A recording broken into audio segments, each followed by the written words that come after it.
Starting in 5 seconds. Some people have talked about a big bilingual state, and for my part, I welcome it. I do not mind if Bombay is a city state. I do not mind if any chunk of territory were to go from one side to the other. Maybe there is no sense of provincialism in me. I regard economic and geographical factors as more important, but the thing that is really important is how linguistic minorities are to be treated. Boundaries are bound but overlap wherever you might draw them. There are bound to be bilingual and perhaps trilingual areas. How then are linguistic minorities to be treated? The House will remember that in the Commission's report there is a special reference in the concluding chapters to certain measures, certain protections, certain precautions, certain assurances, certain statutory provisions in regard to the linguistic minorities. I am anxious that these should be implemented. Any complaint that people speaking a certain language have not been given protection because they are in a minority must be removed altogether from India and removed not merely by pious protections but by active and precise instructions to that effect. All the 14 languages mentioned in our constitution are our national languages, not Hindi only. We have said that Hindi not because of any linguistic superiority but because it is spread over a larger area and for other reasons should be an all India language. It should for official purposes become an all India language gradually after a certain period, but all the 14 are national languages. We want to encourage them. The attitude that we can encourage one language by crushing others is completely wrong from the literary or the linguistic point of view. I am convinced that the development of any language in India leads to the development of others. I feel that any kind of application, letter, or petition that is presented to courts can be done in any of the 14 languages of India and no court should reject it.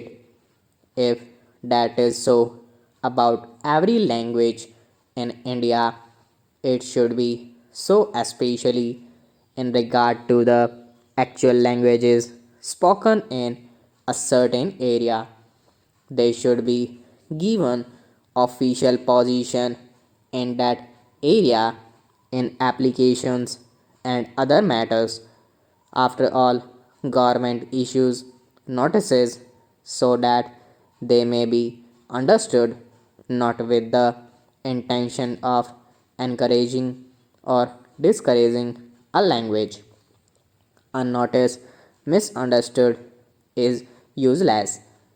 It is of the utmost importance that in building the future we should develop an all India outlook. The provincial outlook is not going to pay the province, much less India. I may come from Uttar Pradesh. My ancestors might have come from Kashmir, but I consider myself an Indian.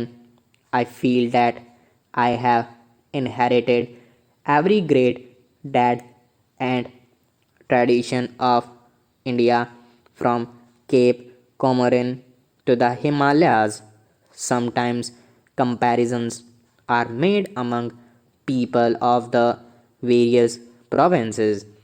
The people of one province are supposed to be brave, yet others are believed to be businessmen, and some others to be entrepreneurs, and so on.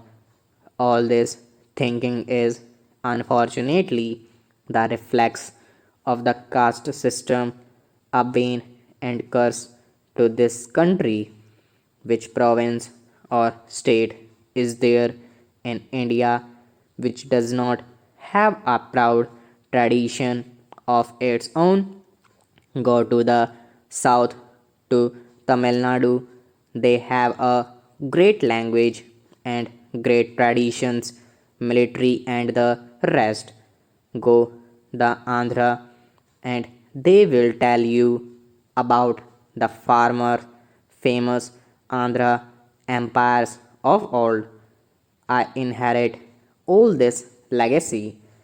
Do you think that I can confine myself to the city of Allahabad, although it is an ancient city, because I was born at Allahabad?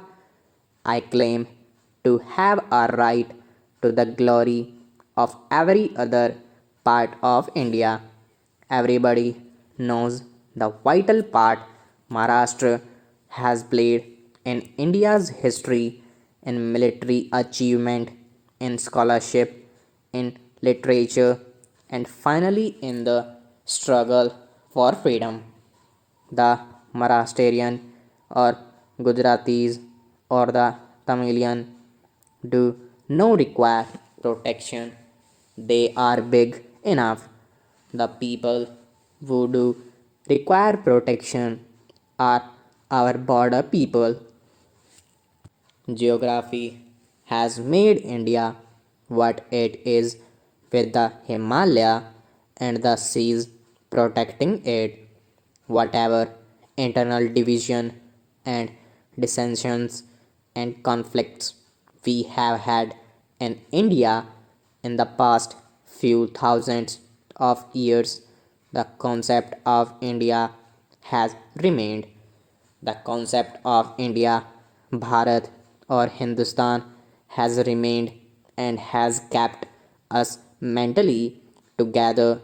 Such a concept of unity does not matter today when we must be integrated not only politically but emotionally and intellectually.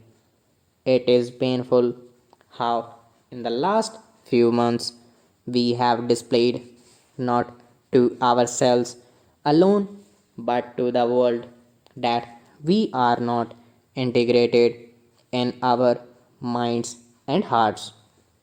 Even if it is conceded that the government of India has committed a mistake, it will take time to change matters. You can, of course, change the government of India. You can change the decisions, but remember above all that we have to preserve India uninjured in any manner for the future generations. Stop.